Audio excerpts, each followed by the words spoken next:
کے سامنے ہوں تو میرا عکس اندر ہوگا، جو ہی میں ہٹوں گا وہ عکس کیا ہو جائے گا، اور موبائل کے اندر آپ مجھے کیپچر کر لیں گے، اس کو محفوظ کر لیں گے، میں یہاں سے چلا جاؤں گا لیکن آپ کے موبائلوں کے اندر میری عکس ہوگا یا میری تصویر ہوگی، اور سب سے زیادہ سخت عذاب کس کو ہوگا؟ یہ موبائل کا فوٹو بھی، یہ عکس نہیں ہے، یہ فوٹو اور تصویر ہے۔ میں نے آپ حضرات کے سامنے سورہ التحریم کی ایک آیت 28ویں پارے سے میں نے پڑھی ہے، اور نبی کریم صلی اللہ علیہ وسلم کا ایک فرمان آپ کو سنایا ہے، مختصراً اسی کا مطلب بیان کرنا چاہتا ہوں۔ اس کے اندر والدین کی ذمہ داری بتائی گئی ہے،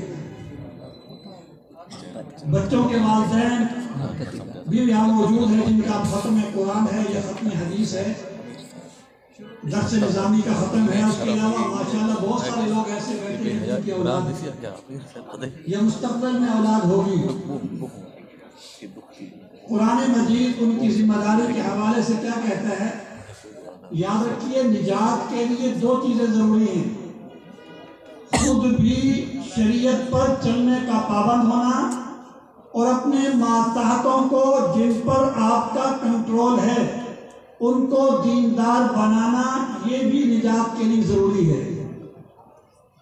بعض لوگ یہ سمجھتے ہیں کہ بس میں تو نماز کا پابند ہوں، تہجد گزار ہوں، مسجد میں آ کر صف اول میں آ کر نماز باجماعت پڑھتا ہوں، باقاعدہ تلاوت کرتا ہوں، بد نظری نہیں کرتا، میں غیبت نہیں کرتا، میں جھوٹ نہیں بولتا، میں خود ملاوٹ نہیں کرتا، ناپ تول میں انکمی نہیں کرتا، تو میں تو بخشا بخشایا ہوں۔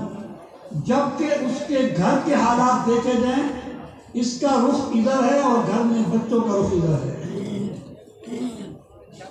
یہ میں نہیں کہہ رہا، اللہ پاک ارشاد فرما رہے ہیں قُوا أَنفُسَكُمْ وَأَهْلِيكُمْ، یوں نہیں کہا کہ جہنم کی آگ سے اپنے آپ کو بچا دو، بلکہ فرمایا جہنم کی آگ سے اپنے آپ کو بھی بچانا تمہاری ذمہ داری ہے، اور اپنے اہلیین، اپنے ماتحتوں کو، بیوی بچوں کو۔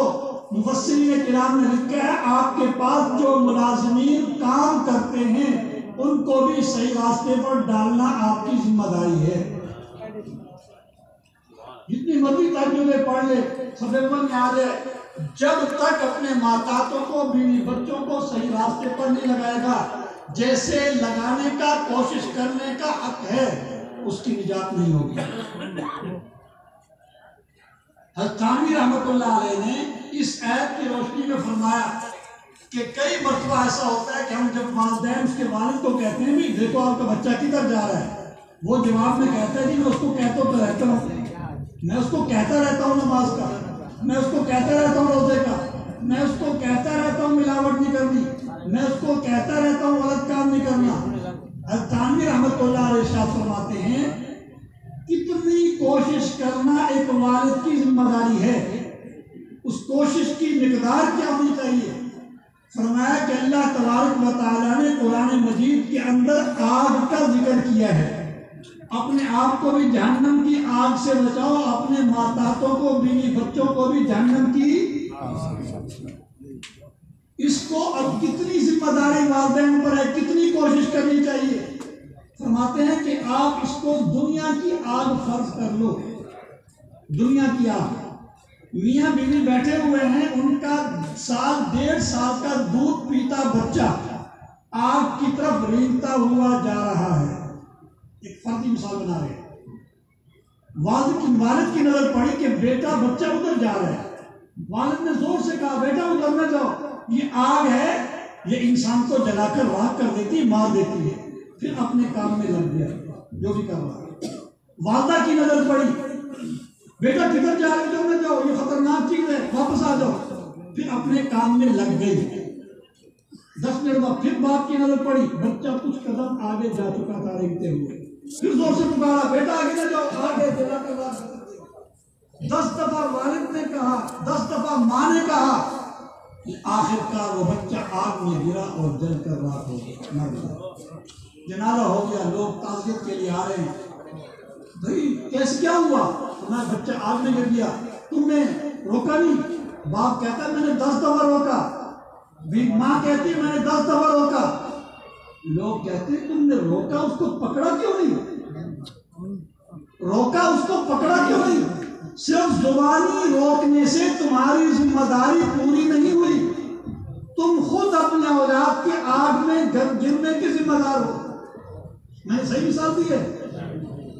اللہ تبارک و تعالیٰ نے آگ کی مثال دے کر بتایا ہے کہ جہنم کی آگ سے اس طرح بچانے کی ذمہ داری تم پر ہے، والدین پر ہے، اپنے اولاد کو بچانے کی، جس طرح دنیا کی آگ زبانی جمع خرچ کرنے سے اس کی ذمہ داری پوری نہیں ہوتی، ان کی ذمہ داری یہ تھی اٹھ کر بھاگ کر اس کو پکڑتے۔ اسی کو نبی کریم صلی اللہ علیہ وسلم نے ارشاد فرمایا تم جہنم کے گڑھے میں گر رہو میں تمہیں پیچھے سے پکڑتا ہوں۔ ابو جہل کے پاس آپ کتنی مرتبہ گئے ہیں؟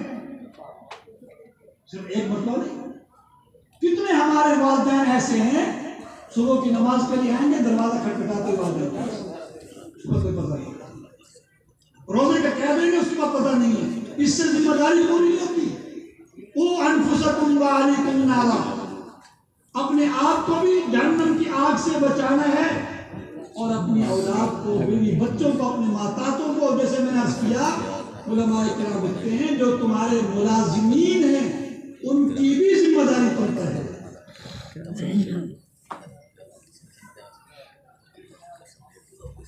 عقل مند والدین،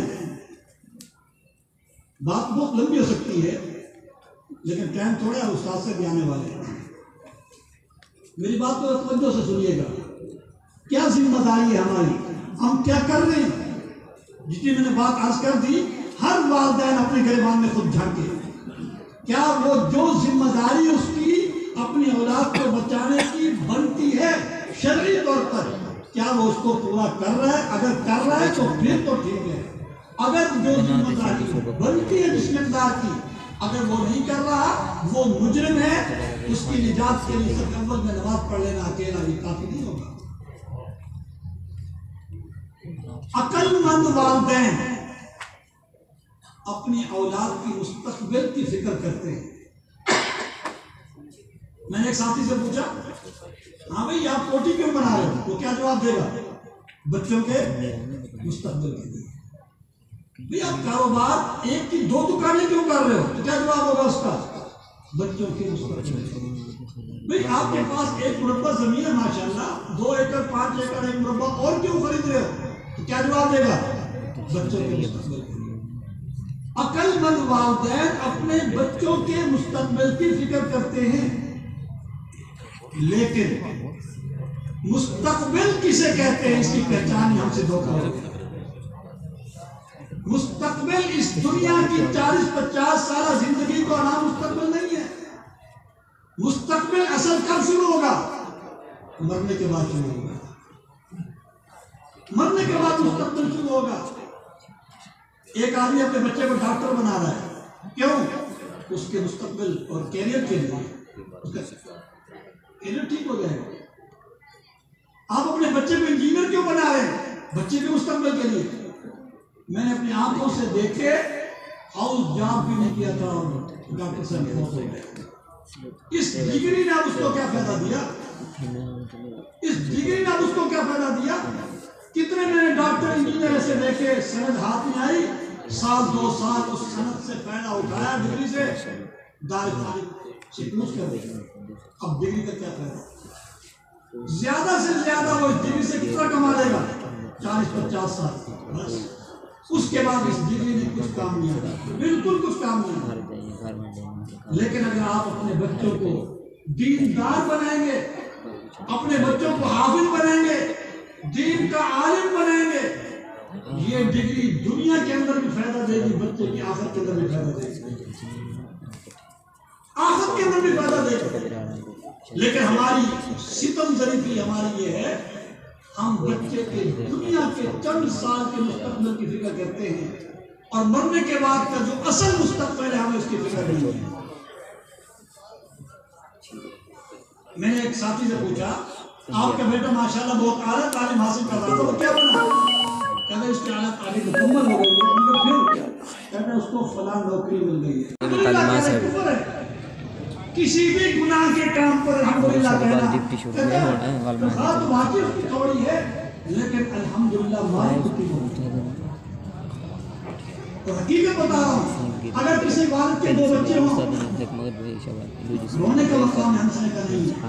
کسی والد کے 2 بچے ہوں ایک سیدھی تنخواہ لاتا ہے اور دوسرا رشوت وغیرہ ساتھ لاتا ہے. جو پوری تنخواہ لاتا ہے سیدھی کہتا ہے یہ تو میرا بچہ بدھو ہے اس کو پتہ نہیں. اور جو دوسری طریقے سے مال کما کر لاتا ہے کہتا ہے عقل مند تو یہ ہے. مفتی متقی عثمانی دامت برکاتہ میں واقعہ لکھا ہے فرمایا میرے دوست تھے انہوں نے اپنے بچے کو اعلیٰ تعلیم کے لیے باہر بھیجا. 3-4 سال بعد ملاقات ہوئی تو میں نے پوچھ لیا آپ نے بچے کو امریکہ بھیجا تھا اعلیٰ تعلیم کے لیے کیا بنا. اور اس کی کہانی سنو. وہ کیا کہتا ہے الحمدللہ میرے بچے کا کیریئر اچھا ہو گیا. الحمدللہ سے بات شروع کر رہے ہیں. آتے اس کی فلاں کمپنی میں نوکری لگ گئی 1.5 لاکھ تنخواہ سٹارٹ ہو گئی. کمپنی اس کو کوٹھی دے دی ہے ایک کار دے دی ہے اور ایک نوکر دے دیا ہے. تھوڑا سا بے دین ہو گیا. اس سے فرماتے ہیں کہ میں نے اس کو یوں کہا کہ تم نے ایسی بات کہہ دی ماں اپنے باپ اور اپنا بیٹا اور خاندان کے سارے لوگ رات کو سوئے.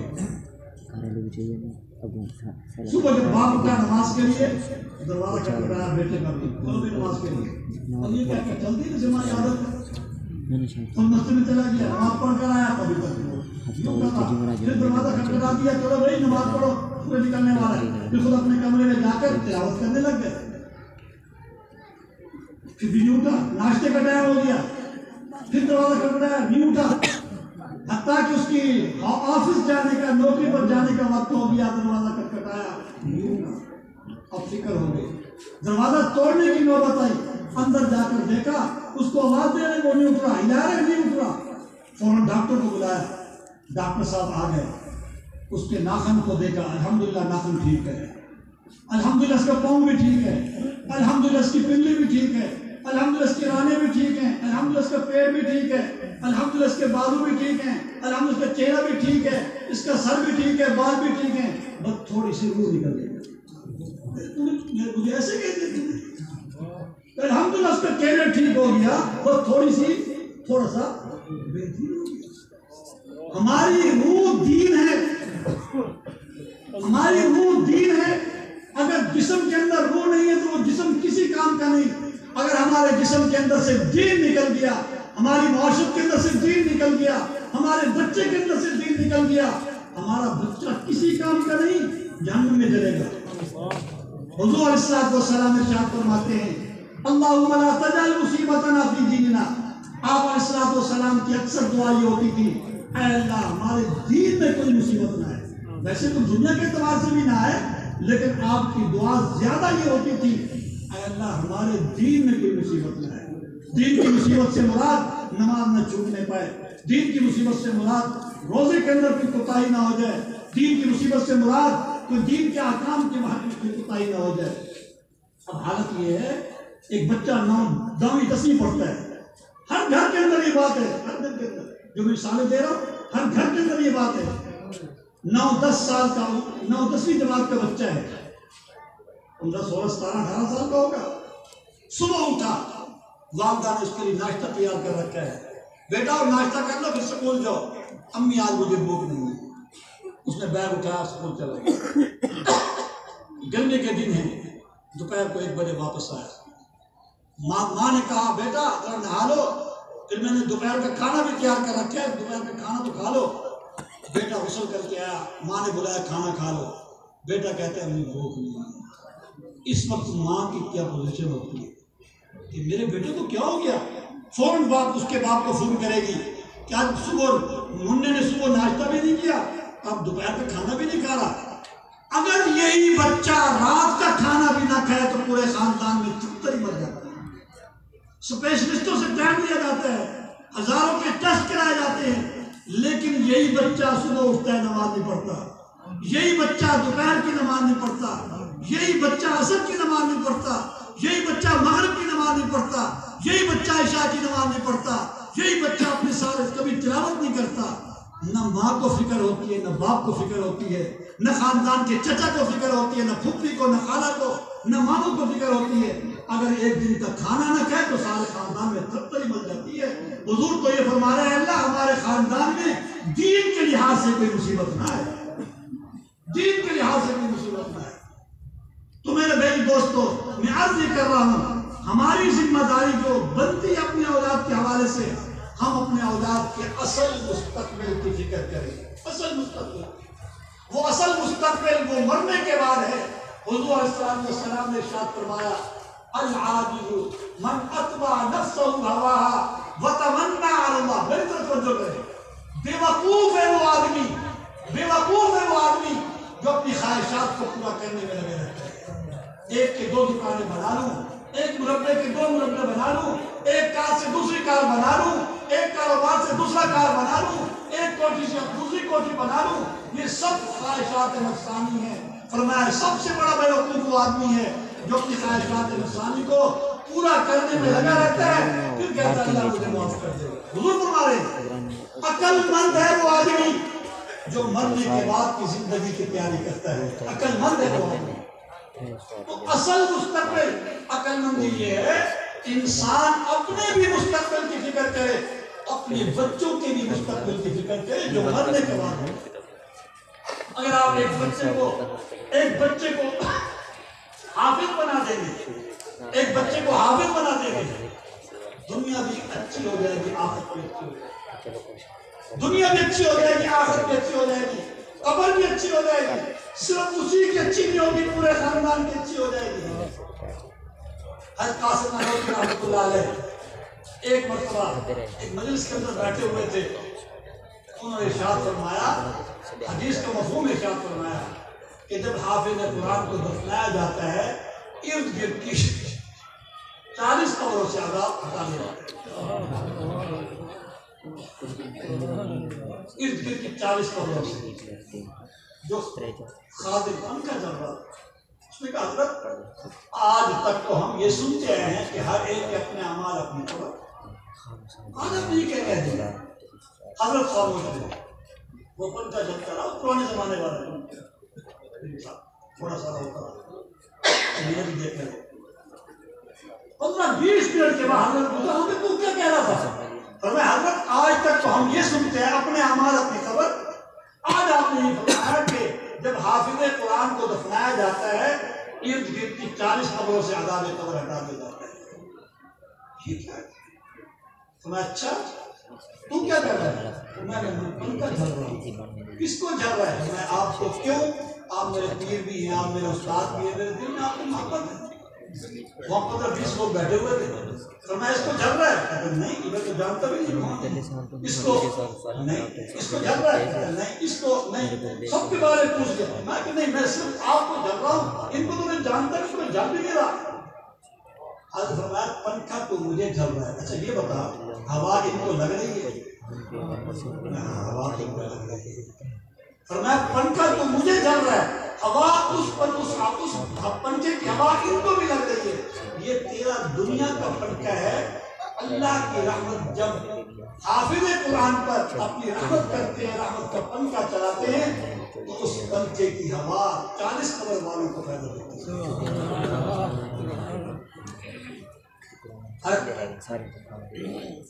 ڈاکٹر نور احمد نور آپ کے بہت دور میں بھی رہ گئے، فوت ہو گئے، بستر میں چلے گئے۔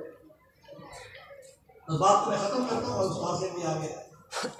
تو ڈاکٹر نور احمد نور صاحب نے عجیب بات لکھی ہے، وہ بات میں نے پہلی دفعہ پڑھی۔